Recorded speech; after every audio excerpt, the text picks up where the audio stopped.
Romantic period বা romanticism জানতে গেলে আমাদেরকে অবশ্যই আগে রোমান্টিক শব্দটা জানতে হবে। তিনি এই রোমান্টিক শব্দটার ডেফিনেশন দিয়েছেন 11,396টা।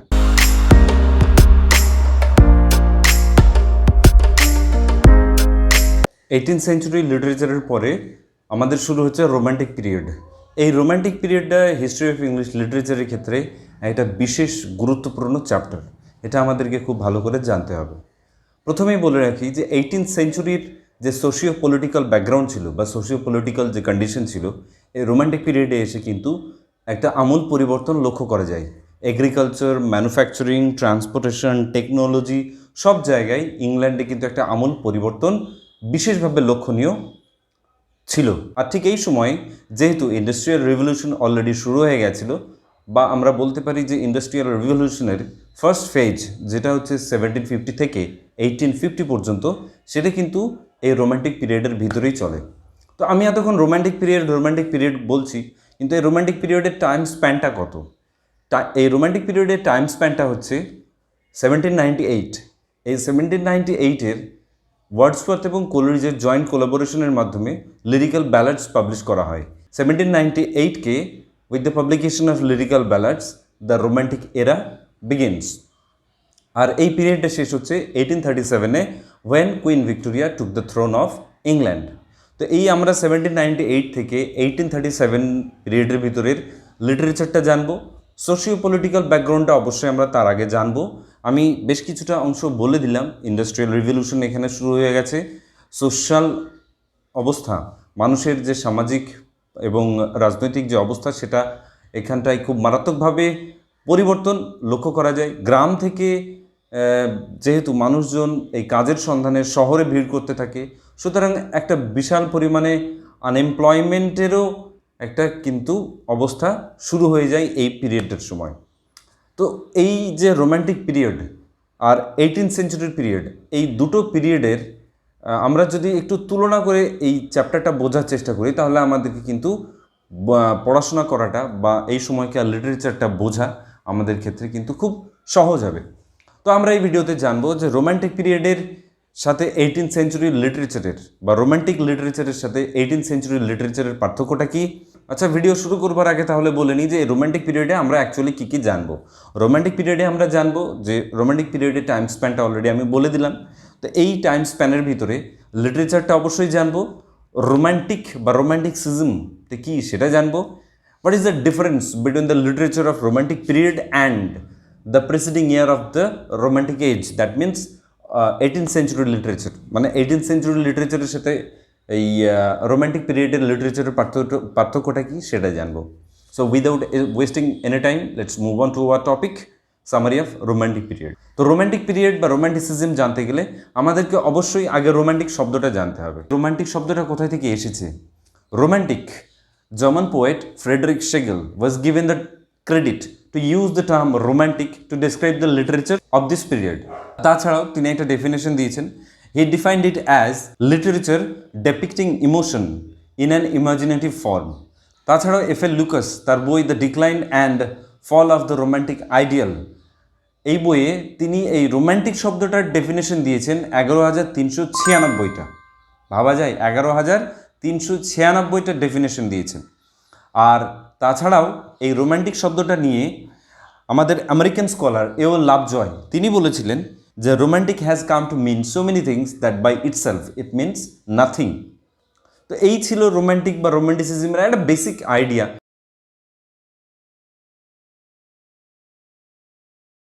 ডিফারেন্সটা আমরা জেনে নিই। 18th সেঞ্চুরিতে পোয়েটসরা বেশিরভাগ ক্ষেত্রেই তারা কিন্তু রিজন, লজিক এইসব ব্যাপারগুলি ফলো করতেন, কিন্তু রোমান্টিক পিরিয়ডে রিজন, লজিক এগুলি সব ভাড়মে যায় যাকে বলে, এইগুলি বাদ দিয়ে তারা ইমাজিনেশনের উপরে ভর করে লিখতে লাগলেন। তারা ফিলিংসের উপরে বেশি গুরুত্ব দিতে থাকলেন। ফলে সেই যে রিজন বলি বা একটা লজিক ব্যাপার বলি, সেইগুলি কিন্তু রোমান্টিক পিরিয়ডে আর রইল না, বা রোমান্টিক পোয়েটসরা কিন্তু সেই ব্যাপারগুলিকে কিন্তু গুরুত্ব দিতে চাইলেন না। তারা নিজেদের মতো করে লেখা শুরু করলেন। তার মানে কি, 18th সেঞ্চুরিতে একটা সবসময় নিয়ম, রুলস এবং রেগুলেশন ফলো করা হতো। সেখানটায় পোয়েটসরা একটা সবসময় বাঁধাধরা নিয়মের ভিতরে ছিলেন। বাট রোমান্টিক পিরিয়ডে পোয়েটসরা কিন্তু সে বাঁধাধরা নিয়ম থেকে বেরিয়ে এসে তারা তাদের ফ্রিডম এনজয় করতে লাগলেন এবং তাদের নিজেদের মতো করে কবিতা লিখতে শুরু করলেন।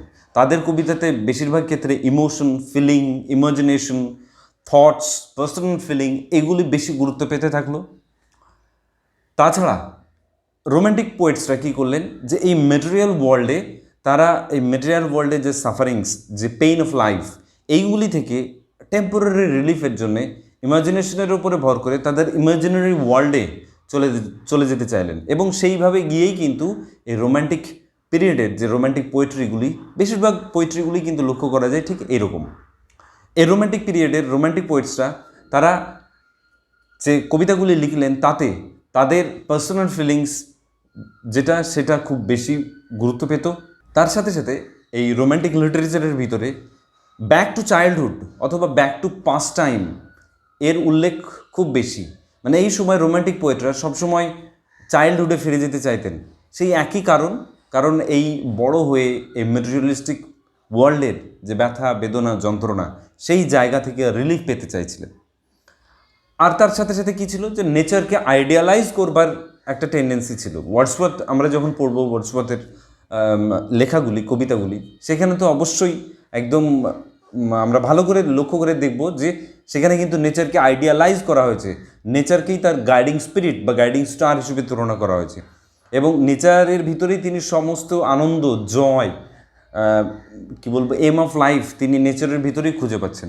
তো এই যে ব্যাপারগুলি, মানে ইমাজিনেশন বলি, পার্সোনাল ফিলিংস বলি, তারপরে ইমাজিনারি ওয়ার্ল্ড বলি, ফিলিংস বলি, ফিলিংস কোথায় থেকে আসে? হার্টস থেকে আসে। সুতরাং পোয়েটসরা হার্ট বা ফিলিংয়ের উপরে বেশি গুরুত্ব দিলেন। ব্যাক টু পাস্ট টাইম অথবা back to childhood, back to nature or nature idealisation, এই সমস্ত ট্রেডগুলি কিন্তু রোম্যান্টিক পিরিয়ডের লিটারেচারে দেখতে পাওয়া যায়।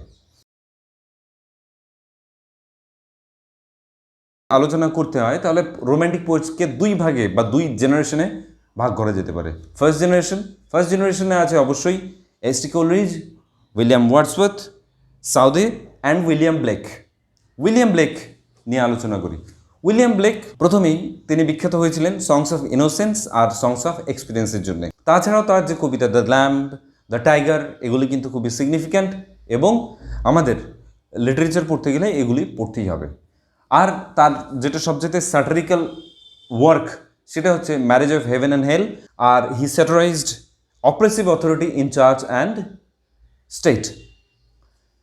উইলিয়াম ওয়ার্ডসওয়ার্থকে নিয়ে তো ভিডিও বানাতে গেলে পুরো একটা ভিডিও বা 5টা ভিডিও বা 10টা ভিডিও কম হবে। তো আমি যতটা সম্ভব সামারি হিসেবে বলি। উইলিয়াম ওয়ার্ডসওয়ার্থ, আগেই বললাম যে লিরিক্যাল ব্যালাডস উইলিয়াম ওয়ার্ডসওয়ার্থ এবং এস.টি. কোলরিজের জয়েন্ট কোলাবোরেশনে লেখা হয়েছিল and it was published in the year of 1798। যখন ফার্স্ট এডিশন এটার পাবলিশ করা হয় তখন তার ভিতরে উইলিয়াম ওয়ার্ডসওয়ার্থের 23টা কবিতা ছিল আর এস.টি. কোলরিজের 4টে কবিতা ছিল।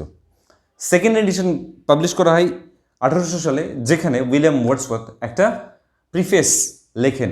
এই প্রিফেসটাকে কিন্তু রোম্যান্টিক ম্যানিফেস্টো হিসেবে ধরা হয়, কারণ এর ভিতরেই এই ওয়ার্ডসওয়ার্থ পোয়েট্রি সম্বন্ধে ডেফিনেশন দিয়েছেন।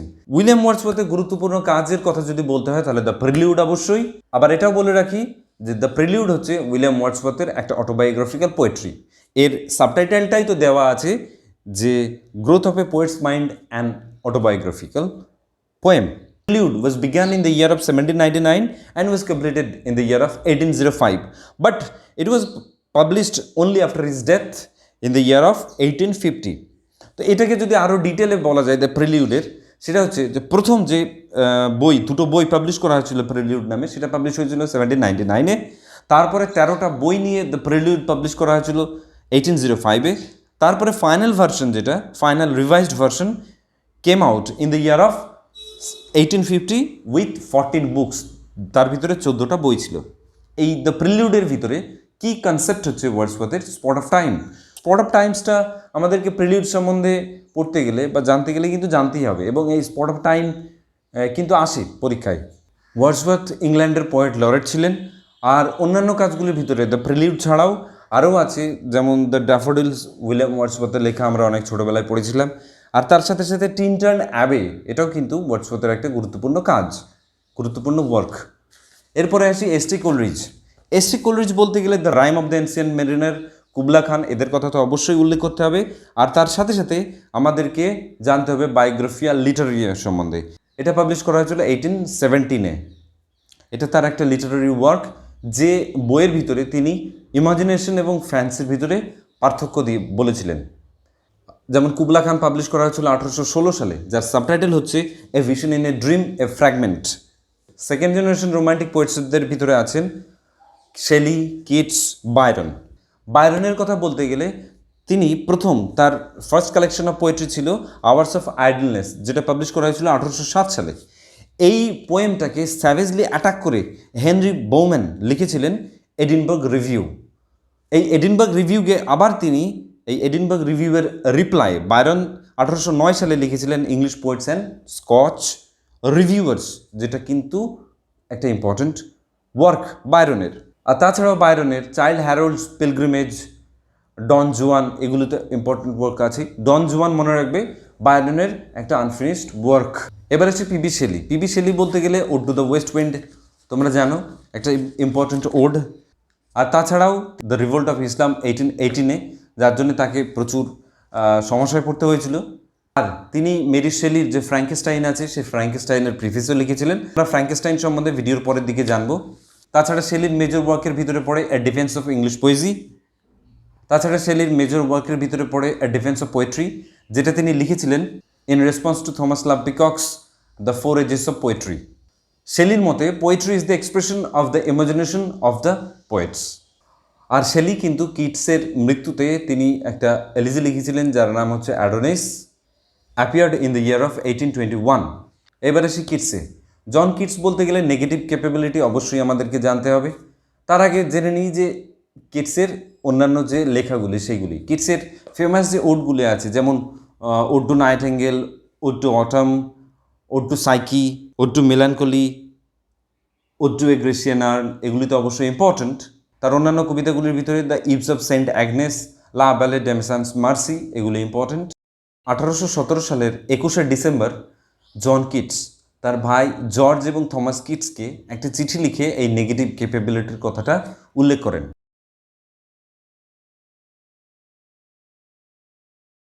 রোমান্টিক এজের ফিকশন প্রোজ বা নভেলের কথা বলতে গেলে 3 ধরনের নভেলের কথা উল্লেখ করতে হয়। একটা হচ্ছে গথিক নভেল, একটা হচ্ছে হিস্টোরিক্যাল নভেল, একটা হচ্ছে comedy of manners novel.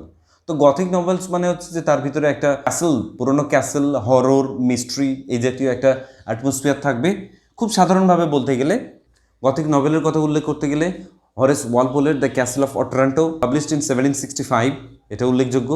An রাডক্লিফের the mystery of Udolpho, published in 1794, Matthew লিউইসের মঙ্ক, আর মেরি শেলির ফ্র্যাঙ্কেস্টাইন।